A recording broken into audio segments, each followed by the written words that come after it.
Hello everyone. हम जो है क्लास 11th की जो है एनसीईआरटी को स्टडी कर रहे हैं और इसमें हम chapter number 8 cell the unit of life को डिटेल में स्टडी कर रहे हैं। तो आज का जो हमारा टॉपिक है दैट इज़ यूकैरियोटिक सेल। तो हम जो है मतलब प्रोकैरियोटिक सेल्स के बारे में डिटेल में स्टडी कर चुके हैं। तो यूकैरियोटिक सेल्स क्या होती है?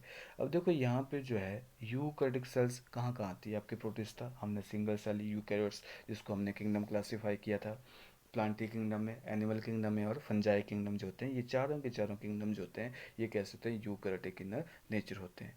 आपके आर एच बिटाकर ने 5 किंगडम क्लासिफिकेशन दी थी जिसमें जो आपका बैक्टीरिया था, मोनेरा किंगडम जो था वो सारा प्रोकैरियोट था, लेकिन बाकी जितने भी किंगडम थे वो सारे कैसे किंगडम थे, यूकैरियोटिक किंगडम थे।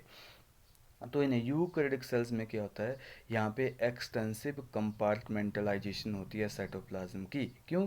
क्योंकि यहाँ पे बहुत सारे जो होते हैं मेम्ब्रेन बाउंड ऑर्गेनली प्रेजेंट होती है, ठीक है, और साथ में वेल डिफाइंड न्यूक्लियस प्रेजेंट होता है, ठीक है। तो अब जो कि आपके प्रोकैरियोट में नहीं पाया जाता है। तो यहाँ पे देखो कि इन यूकैरियोटिक सेल्स में there is a extensive compartmentalisation of cytoplasm होती है through the presence of membrane bound organelles present है। और यूकैरियोटिक सेल्स होती हैं it possesses an organised nucleus with a nuclear envelope, ठीक है। इसमें क्या होता है, आपका जो ऑर्गेनाइज्ड न्यूक्लियस होता है विद ए न्यूक्लियर एनवलप, ठीक है। इन एडिशन यूकैरियोटिक सेल्स के पास क्या होते हैं, बहुत सारे complex locomotory and cytoskeleton element भी प्रेजेंट होते हैं, बहुत सारे लोकोमोटरी एंड साइटोस्केलेटन एलिमेंट भी प्रेजेंट होते हैं। और देयर जेनेटिकल मटेरियल्स होता है that is organised into chromosome, उनके जो है जेनेटिक मटेरियल जो होता है किसमें, क्रोमोसोम में जो होता है वो ऑर्गेनाइज होता है, ठीक है।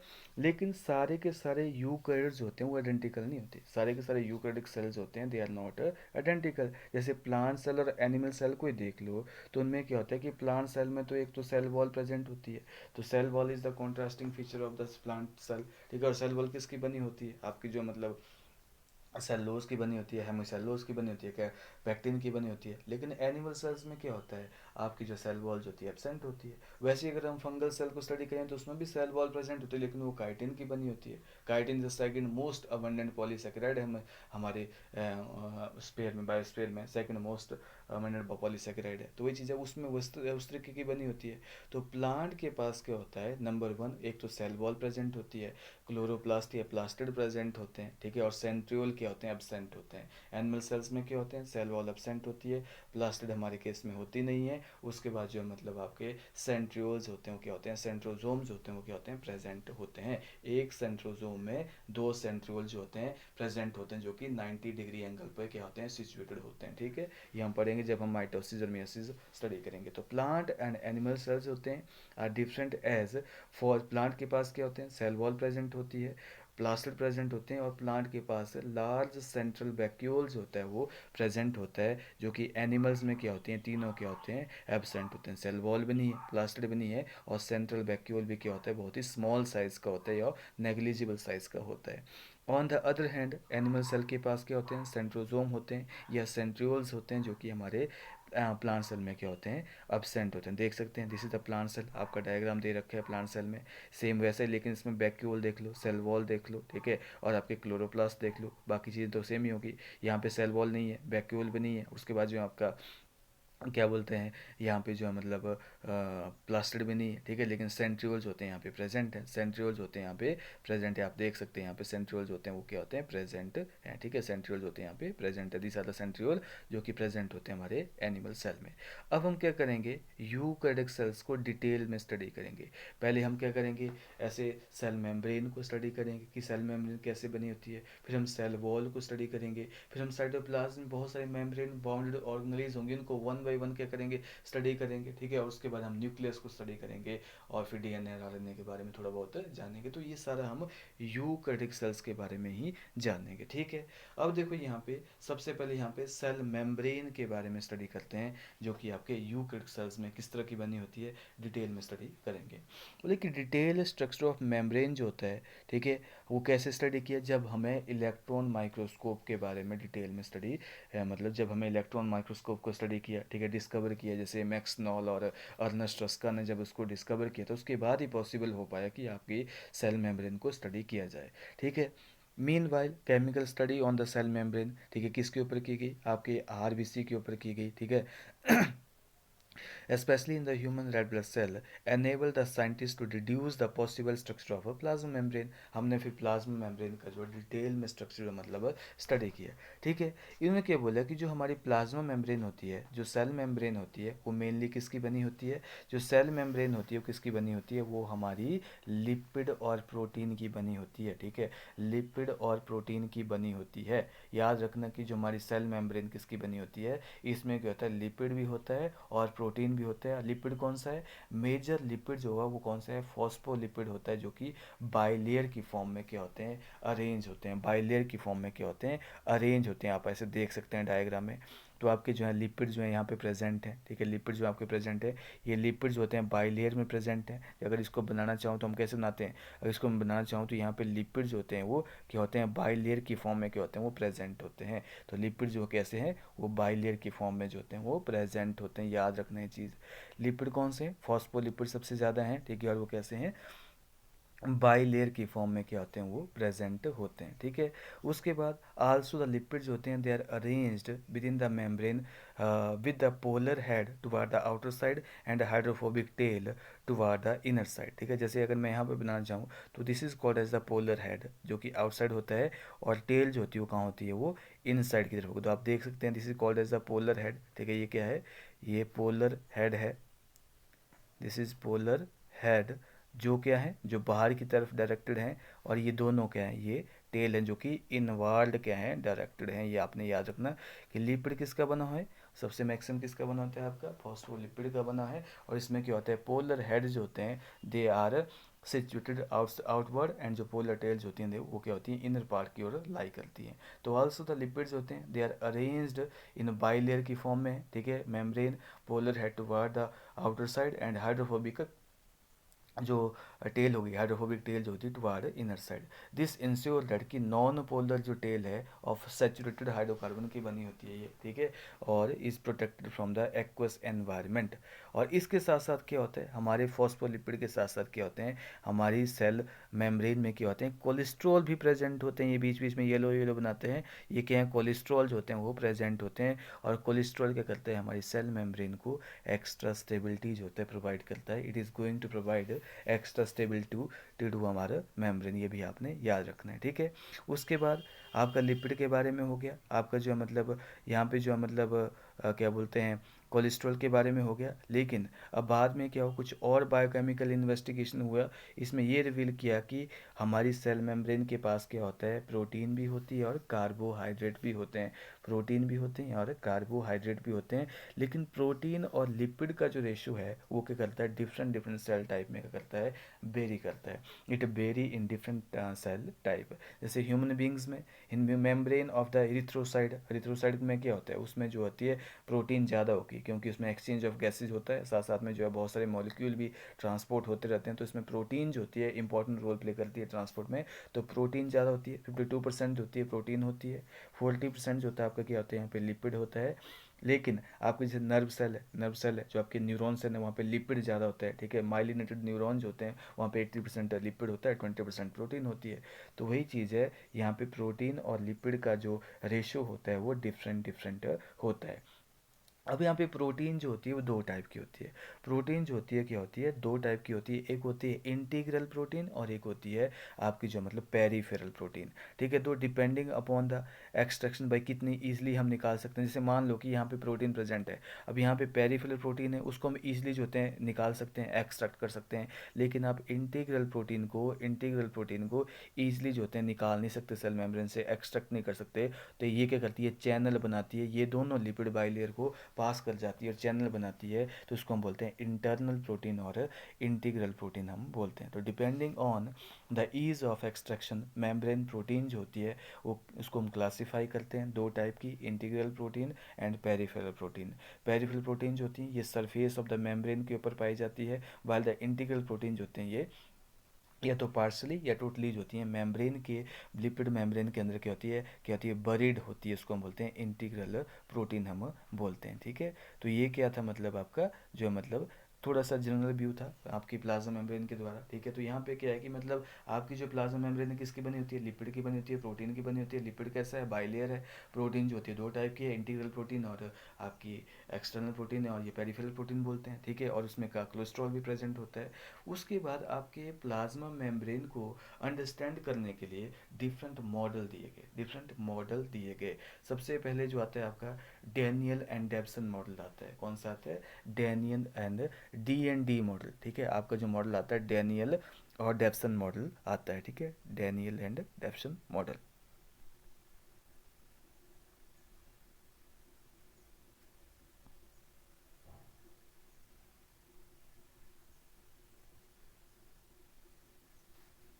ये ठीक है। तो फर्स्ट मॉडल कौन सा आता है, डैनियल एंड डी बड़ा रखना, ठीक है, डेप्सन मॉडल आता है। इन्होंने क्या बोला, इसको बोलते हैं लैमिलार मॉडल भी बोलते हैं, ठीक है। 1935 में इन्होंने क्या किया था, इसको प्रपोज किया था, ठीक है। उसने बोला कि जो सेल मेम्ब्रेन है ना वो कितनी बनी हुई है, 4 लेयर की बनी होती है। सेल मेम्ब्रेन जो होती है वो कितनी लेयर की बनी होती है, 4 लेयर की बनी होती है, जिसमें 2 फॉस्फोलिपिड की लेयर होती है, 2 प्रोटीन की लेयर होती है। 2 फॉस्फोलिपिड की लेयर होती है और 2 क्या होती है, प्रोटीन की लेयर होती है। ये बाद में डिस्कार्ड कर दिया गया, ठीक है। बाद में जो मतलब इसको डिस्कार्ड कर दिया गया, ठीक है। उसके बाद आता है आपका यूनिट मेम्ब्रेन मॉडल आता है, ठीक है, that is called as a Robertson model, ठीक है। एक और मॉडल आता है that is called as a Robertson model.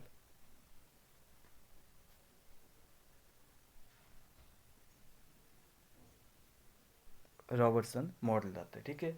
ये क्या बोलता है, ये बोलता है कि लिपिड बाइलेयर जो होता है वो क्या होती है, आपकी प्रोटीन लेयर के ऊपर क्या होती है, सैंडविच होती है, ठीक है। आपकी जो है लिपिड बाइलेयर है, ठीक है, आपकी लिपिड बाइलेयर जो होता है उसके ऊपर क्या होती है, प्रोटीन जो होती है कॉन्टिन्यूस प्रेजेंट होती है, ठीक है। ऐसे प्रोटीन जो होती है वो सैंडविच का काम करती है, ठीक है। इसके बीच में जो होते हैं आपके लिपिड जो होते हैं प्रेजेंट होते हैं। It is called as a unit membrane model भी इसको बोलते हैं। लेकिन जो मेन हमारा मॉडल है वो है improve model, that is given by the singer and Nicholson. जिसको कौन देता है, सिंगर एंड निकोल्सन इसको देते हैं। That is called as the fluid mosaic model. इसको हम क्या बोलते हैं, सिंगर एंड निकोल्सन देते हैं, and that is called as the fluid mosaic, उसको मॉडल हम बोलते हैं। तो अकॉर्डिंग टू दिस मॉडल क्या होता है कि आपका जो है क्वासी फ्लूइड नेचर होता है लिपिड का, क्वासी फ्लूइड नेचर होता है लिपिड का, जो क्या करता है कि उसकी वजह से क्या होता है, लिपिड जो होता है बहुत ही क्वासी फ्लूइड इन नेचर होता है, और जिसकी वजह से हमारी प्रोटीन क्या करती है, वो लिटरली मूव कर जाती है, और वो क्या करती है, एक लेयर से दूसरी लेयर में ईजिली जा सकती हैं। तो इसलिए क्या होता है कि ये जो होती है मेम्ब्रेन को जो होती है ये फ्लूइडिटी बनाती है। ना ही मेम्ब्रेन पूरी तरह से सॉलिड है, ना ही पूरी तरह से लिक्विड है, और इसी को हम क्या बोलते हैं, फ्लूइडिटी बोलते हैं, ठीक है। तो इम्प्रूव मॉडल किसने दिया, आपकी सेल मेम्ब्रेन का फ्लूइड मोज़ेक मॉडल का दिया, that is given by Singer and Nicolson in 1972। इसको ये क्या दिखाता है कि आपकी जो प्रोटीन होती है वो आइसबर्ग ऑफ प्रोटीन जो आइसबर्ग के रूप में प्रेजेंट होती है in the sea of lipid में। तो according to this the quasi fluid nature of lipid क्या करता है, ये प्रोटीन की लेटरल मूवमेंट करवाएगा विद इन द ओवरऑल जो है लेयर, ठीक है। और this ability to move within the membrane is measure as its fluidity, इसको हम बोलते हैं, ठीक है। उसके बाद फ्लूइड नेचर ऑफ मेम्ब्रेन जो होता है ये बहुत ही इंपॉर्टेंट होता है from the point of view.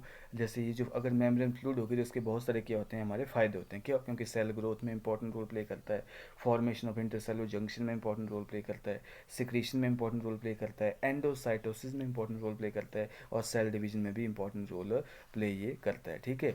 ठीक है, उसके बाद क्या है, one of the most important function क्या है प्लाज्मा मेम्ब्रेन का, कि क्या करते हैं, ट्रांसपोर्ट करते हैं मॉलिक्यूल अक्रॉस इट। ये बहुत सारे मॉलिक्यूल को क्या करेगा, ट्रांसपोर्ट करेगा, ठीक है।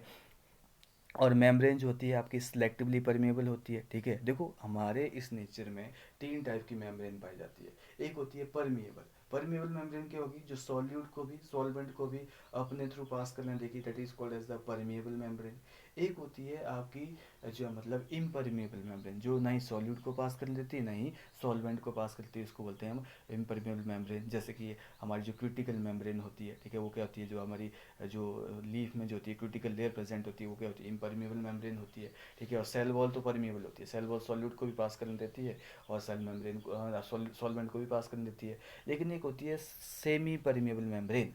सेमी परमिएबल मेम्ब्रेन का मेन काम होता है केवल सॉल्वेंट को पास करना। सेमी परमिएबल मेम्ब्रेन का काम होता है सॉल्वेंट को पास करना। लेकिन एक होती है सिलेक्टिवली परमिएबल मेम्ब्रेन। इसका मतलब क्या, सॉल्वेंट तो पास करेगा ही करेगा, लेकिन सिलेक्टिव अमाउंट ऑफ सॉल्यूट भी स्मॉल अमाउंट में क्या होते हैं, पास हो जाते हैं, ज़्यादा अमाउंट में नहीं पास होंगे, स्मॉल अमाउंट में पास करेंगे तो उसको हम बोलते हैं सिलेक्टिवली परमेबल मेम्ब्रेन। क्यों? क्योंकि उसमें कैरियर प्रोटीन प्रेजेंट होती है जो कि सॉल्यूट का ट्रांसपोर्ट करती है। तो हमारी जो प्लाज्मा मेम्ब्रेन है वो कैसी है, वो सिलेक्टिवली परमेबल मेम्ब्रेन होती है, ठीक है। और मैनी मॉलिक्यूल्स होते हैं कैन मूव, इसके चारों, इसके आर पार्ट्स होते हैं मूव कर सकते हैं, can briefly across the membrane without any requirement of energy, and this type of transport is called as the passive transport. जब आपके मॉलिक्यूल्स होते हैं एक high concentration to low concentration move कर रहे हैं, ठीक है, तो कोई एनर्जी रिक्वायरमेंट नहीं हो रही, तो उसी को हम क्या बोलते हैं, उसी को हम बोलते हैं पैसिव ट्रांसपोर्ट, जिसमें आपका डिफ्यूज़न आता है, जिसमें आपका जो ऑस्मोसिस वगैरह हम स्टडी करते हैं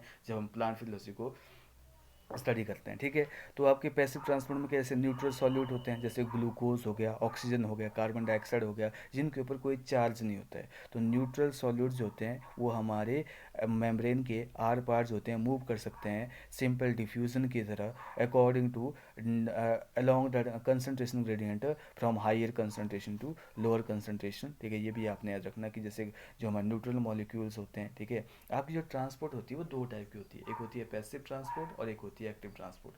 पैसिव ट्रांसपोर्ट में क्या होता है कि आपके मॉलिक्यूल्स होते हैं वो higher concentration to low concentration जो होते हैं मूव करते हैं विदाउट रिक्वायरिंग एन एनर्जी, कोई एनर्जी उसमें नहीं लगती है। मॉलिक्यूल्स क्या करेंगे, वो high concentration to low concentration जो होते हैं या डाउन द ग्रेडियंट क्या करेंगे, मूव करेंगे। जैसे आपके न्यूट्रल मॉलिक्यूल है, ऑक्सीजन होगी, ठीक है, कार्बन डाइऑक्साइड होगी, ग्लूकोज हो गया, अल्कोहल हो गया, ठीक है, ये वाटर हो गया, ये क्या करेंगे, ये डाउन द कंसनट्रेशन ग्रेडियंट जो है मूव करते हैं, तो इसको हम डिफ्यूजन भी बोलते हैं। और जब पानी जो होता है, अगर हम पानी के केस में या वाटर केस में स्टडी करते हैं, तो वाटर जब इसकी higher concentration to lower concentration में मूव करेगा थ्रू सिलेक्टिवली परमेबल मेम्ब्रेन, तब उसी डिफ्यूजन को हम ऑस्मोसिस बोल देते हैं, ठीक है, उसी को हम ऑस्मोसिस भी बोल देते हैं। तो वाटर में also move across this membrane from higher to lower concentration, और movement of water by diffusion is called as the osmosis. लेकिन जो पोलर मॉलिक्यूल होते हैं, पोलर मॉलिक्यूल जिनके ऊपर चार्ज होता है, जैसे क्लोराइड आयन हो गया, सोडियम आयन हो गए, ये जो होते हैं ये हमारी नॉन पोलर लिपिड बायोलेयर को पंक्चर नहीं कर सकते, ये उसमें पास नहीं कर सकते हैं। तो इनके लिए क्या होता है, एक स्पेशल कैरियर प्रोटीन होती है, स्पेशल कैरियर प्रोटीन होती है जो क्या करती है, इनको ट्रांसपोर्ट करती है, ठीक है। तो कुछ ऐसे आयंस होते हैं, कुछ ऐसे चार्ज मॉलिक्यूल होते हैं, कुछ ऐसे पोलर मॉलिक्यूल होते हैं, उनको हम क्या करते हैं, अगेंस्ट द कंसनट्रेशन ग्रेडियंट जो होते हैं क्या करेंगे, ट्रांसपोर्ट करेंगे, that is low concentration to high concentration क्या करेंगे, हम क्या करेंगे, उनको ट्रांसपोर्ट करेंगे from low to higher concentration. और ऐसी ट्रांसपोर्ट जो होती है उसमें एनर्जी लगती है, और ऐसी ट्रांसपोर्ट को हम क्या बोलते हैं, एक्टिव ट्रांसपोर्ट बोलते हैं। जैसे सोडियम पोटाशियम पंप होता है, ठीक है, यहाँ पे 3 सोडियम जो होते हैं वो बाहर ट्रांसपोर्ट किए जाते हैं, 2 पोटाशियम अंदर की ओर ट्रांसपोर्ट किए जाते हैं अगेंस्ट द कंसनट्रेशन ग्रेडियंट। हम पढ़ेंगे इनके डिटेल में जब हम प्लांट फिजिक्स पढ़ेंगे। सोडियम पोटाशियम पंप होता है, हाइड्रोजन पंप होता है, ठीक है, क्लोराइड पंप होता है, ऐसे बहुत सारे पंप जो होते हैं। पंप क्या, ऐसी प्रोटीन है, ऐसी कैरियर प्रोटीन है जो क्या करती हैं कि किसी भी चार्ज मॉलिक्यूल को अगेंस्ट द कंसनट्रेशन जो होती है ट्रांसपोर्ट करती है from low concentration to high concentration. और इसमें क्या होती है, एनर्जी लगती है, that is called as the, इसलिए हम इसको क्या बोलेंगे, एक्टिव ट्रांसपोर्टर बोलेंगे। तो ये this is all about your cell membrane. Cell membrane में हमने क्या पढ़ा, हमने डिफरेंट मॉडल पढ़े, डैनियल एंड डेप्सन मॉडल पढ़ा, ठीक है, रॉबर्टसन मॉडल पढ़ा, और सबसे most accepted that is fluid mosaic model हमने पढ़ा, जिसमें क्या बोला कि लिपिड जो है बाइलेयर की फॉर्म में होता है, ठीक है, और प्रोटीन जो होती है वो भी दो टाइप की होती है, और कोलेस्ट्रॉल भी क्या करता है, प्रेजेंट होता है हमारे सेल मेम्ब्रेन में, जो कि स्टेबिलिटी प्रोवाइड करता है। और लिपिड कैसा है, फ्लूइड होती है, हमारे सेल मेम्ब्रेन कैसी होती है, फ्लूइड इन नेचर होती है, और साथ में कैसी होती है, सिलेक्टिवली परमेबल होती है, ठीक है। उसके बाद हमने डिफरेंट ट्रांसपोर्ट पढ़ी, पैसिव ट्रांसपोर्ट हमने पढ़ा, एक्टिव ट्रांसपोर्ट हमने पढ़ा। पैसिव ट्रांसपोर्ट के टाइप जैसे डिफ्यूजन, ऑस्मोसिस, ठीक है, और साथ में एक और होता है फैसिलिटेटेड डिफ्यूजन होता है, और साथ में हमने एक्टिव ट्रांसपोर्ट में हमने क्या पढ़ा, sodium potassium pump, hydrogen pump और क्लोराइड पंप के बारे में डिटेल में स्टडी किया। तो this is all about your cell membrane. ये क्या है, सेल मेम्ब्रेन के बारे में था, ठीक है।